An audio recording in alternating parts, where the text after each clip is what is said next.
आज जिस प्रकार से वहां उन कट्टरपंथियों द्वारा हमारे हिंदू भाइयों को शिकार बनाया जा रहा है नहीं है। हम सब लोगों ने एकजुटता के साथ राघव जी के लिए मांग की थी कि राघव जी को चुनाव लड़वाया जाए। तो मेरे घर तक वोट मांगने आए, ईमानदारी से आए। इस बात तो जब आप कह रहे हैं कि मैं आपके घर तक वोट मांगने के लिए आया तो आप बैठे, हम इस देश के नागरिक हैं तो यहाँ पर रहे। यदि वो कहीं विदेश से आए हुए हैं तो बिल्कुल उनको पर कार्रवाई होगी और मैंने यही मांग रखी है जिसको लेकर कुछ विरोधी दलों के नेताओं के पेट में दर्द हो रहा है।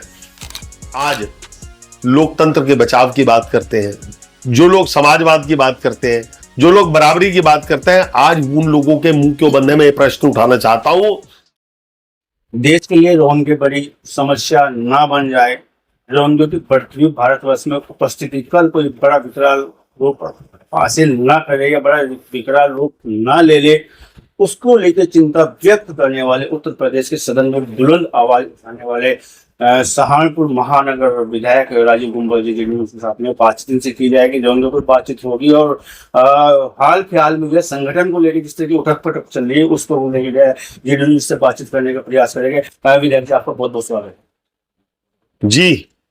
मान्यवर, आपने जो एक बड़ा मुद्दा उठाया कि सहारनपुर की तरफ आपने इशारा इंगित किया, न केवल सहारनपुर की समस्या पूरे भारतवर्ष के, उत्तराखंड में भी है धामी जी ने इसको लेकर बड़ा जो है एक्शन लेने का कार्य किया है। सहारनपुर में आप रोहिंग्या की उपस्थिति बता रहे हैं, भारतवर्ष में कोई बड़ा विकराल रूप ना ले, कैसे देखते हैं, क्या मामला है?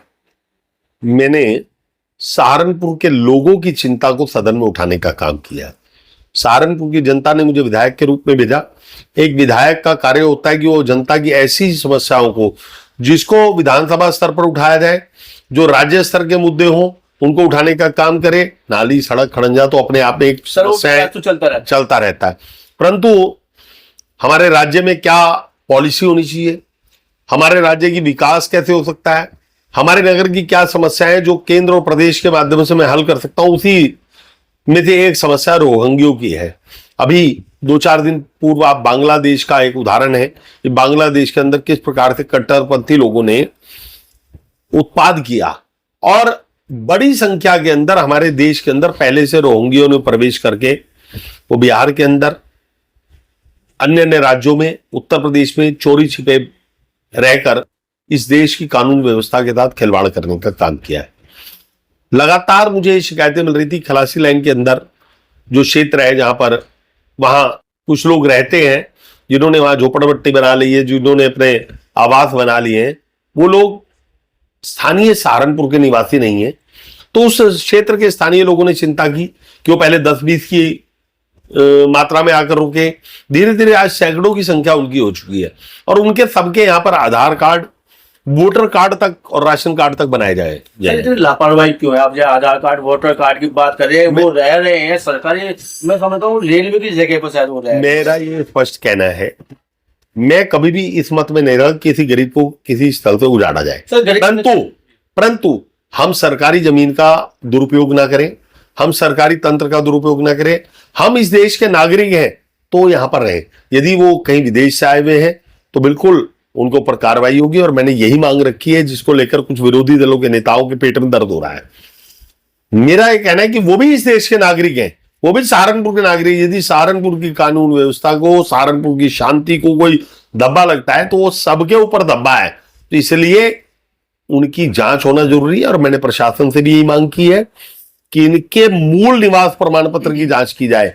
ये कहां से आए हैं, ये कौन लोग हैं, इनके यहां पर आधार कार्ड किसने बनवाए, किस आधार पर वो वोटर कार्ड बने हैं, आखिरकार किस प्रकार से उनकी आइडेंटिटी को चिन्हित करके यहां पर उनका निवास प्रमाण पत्र बना है। इन सब मुद्दों को मैंने सदन में उठाया है और सदन के बाद मैं स्थानीय अधिकारियों से भी इस संबंध में वार्ता कर रहा हूं लगातार, तो पूरी जांच कराई जाए। माननीय विधायक एक सवाल उठ जाता है, इतनी महत्वपूर्ण आवाज को जब देश से जुड़ी हुई आवाज है, प्रदेश से जुड़ी हुई आवाज है, महानगर से जुड़ी हुई आवाज है और आइडेंटिफिकेशन को लेकर आवाज उठाई जा रही है, सिटीजनशिप को लेकर आवाज उठाई जा रही है, क्या ये आवाज दबाने के, जिस आप कह रहे हैं कि पेट में दर्द हो रहा है विरोधियों के, क्या ये आवाज दब तो नहीं जाएगी?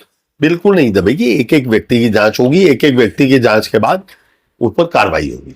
सर ये आते कैसे हैं और जब ये आते हैं क्या प्रशासन जो कुंभकर्ण नींद में रहता है, उसको नहीं पता होता कि जो कोई आ रहा है, उसकी आइडेंटिफिकेशन होनी चाहिए। कल ये हमारे लिए इसमें कहीं ना कहीं एलओसी भी हमारे पास में, एलओसी से कैसे एंट्री ले रहे हैं और कैसे कहीं ना कहीं लापरवाही है। कहीं ना कहीं ये इतनी बड़ी संख्या के अंदर पिछले दिनों घुसपैठ पिछले 10-20 साल के अंदर हुई। पहले एक जगह बसे, वहां से दूसरी जगह चले गए, वहां से तीसरी जगह चले गए।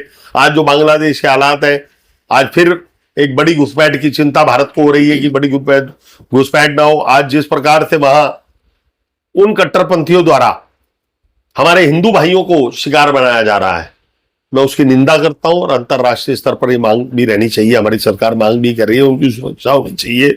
और इस प्रकार से जो हमला धर्म के आधार पर किया जा रहा है, ये बिल्कुल शर्मनाक है। और जो लोग आज लोकतंत्र के बचाव की बात करते हैं, जो लोग समाजवाद की बात करते हैं, जो लोग बराबरी की बात करते हैं, आज उन लोगों के मुंह क्यों बंद है। मैं ये प्रश्न उठाना चाहता हूं कि आज उन हिंदू भाइयों के प्रति जो बांग्लादेश के अंदर हैं, क्यों वो उनको गलत नहीं ठहरा रहे, उनके प्रति क्यों सहानुभूति नहीं कर रहे। उनकी सहानुभूति कश्मीरी पंडितों के साथ क्यों नहीं थी, जिनको वहां से मार कर भगा दिया गया और उनके मकानों पर कब्जा कर लिया। ट्विटर खाली पड़ा है, ट्विटर खाली पड़ा है, किसी की कोई रिएक्शन नहीं है। क्या आज सोशल मीडिया खाली पड़ा? आज कहीं अरब के अंदर घटना हो तो भारत में उसके रिएक्शन के अंदर ये नेता लोग खड़े होते हैं, लेकिन आज हिंदू के साथ अगर बांग्लादेश के अंदर कोई घटना हो रही है, उस पर विपक्ष के नेता चुप है, कोई सहानुभूति का एक शब्द बोलने को राजी नहीं है कि उनको यहां पर भारत के अंदर लाकर आश्रय दिलाया जाए।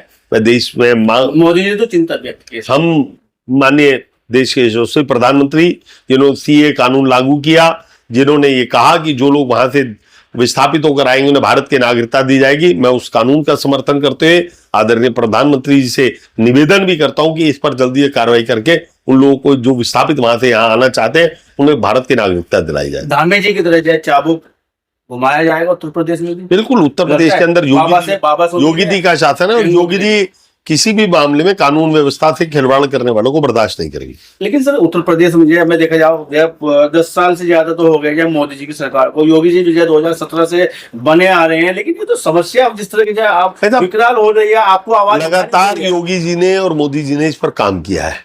अब कहीं ना कहीं इनको संरक्षण देने वाले लोग भी है जो गलत ढंग से इसे सरकार पर दबाव देने पर काम करते हैं, लेकिन सरकार की स्थिति होने वाले नहीं है, इस पर कार्रवाई होगी। मुद्दा बदलते हैं। मेरे दोस्त किस्सा ये क्या हो गया, सुना है कि तू बेवफा हो गया। बुलेट की सवारी करती थी जोड़ी, सहारनपुर में बहुत अच्छे से जो है एक संदेश देने का काम करती थी। अब कोई मंच सजाया जाता है तो नगर विधायक छोड़ के चल देते हैं, आखिर वजह क्या है? उसमें कोई वजह नहीं, वो हमारा संगठन का मामला है, मैं इस पर कोई टिप्पणी नहीं करना चाहूंगा। चर्चा तो पूरा मामला संगठन के संज्ञान में है। क्या होना चाहिए क्या नहीं होना चाहिए इस पर कोई टिप्पणी है, मेरा कोई मतभेद नहीं है। मेरी जो बात थी मैंने संगठन के माध्यम से संगठन तक पहुंचा दी। जयचंद्र के रास्ते की बात की गई है, अब मैं इस पर कोई टिप्पणी नहीं करना चाहूंगा। हम भारतीय जनता पार्टी के कार्यकर्ता हैं और भारतीय जनता पार्टी हमारी माँ है। मैं उस माँ के साथ ना तो कभी गद्दारी करने की सोच सकता हूं, ना मैं गद्दारी करूं। भारतीय जनता पार्टी ने मुझे सम्मान देने का काम किया है।